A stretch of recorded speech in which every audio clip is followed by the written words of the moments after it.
喺寵物店，養咗13年幾，乞人憎個樣，點會啊？乞人憎，乞人憎。我想衝入屋企嗰陣，俾警察同消防員攔住，跟住有個 madam 帶走咗我去安撫我，咁我就係咁喊咁樣，跟住佢就問我有咩屋企人喺上面，咁我就話我阿 Jason 喺上邊咯。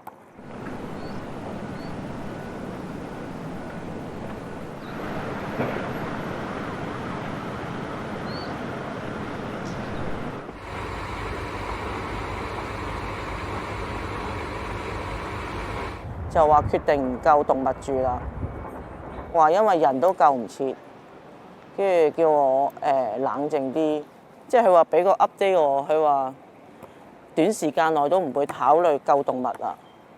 咁我又喊到黐咗線啦，即係去到絕望。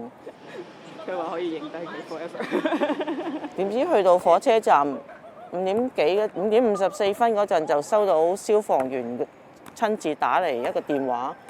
問我係咪雲建國2703有隻狗係咪叫 Jason， 係咪 Jason 主人？跟住我話係，跟住佢問我 Jason 救翻未？我話未救翻。跟住佢話我而家上去你屋企2703救 Jason 啦咁樣。消防員因為真係好危險啊，上去救佢，即係佢冇因為佢係動物即係而放棄救佢係好難取捨，我知道，即係正常都會 prioritize 去救人先，呢個我理解嘅。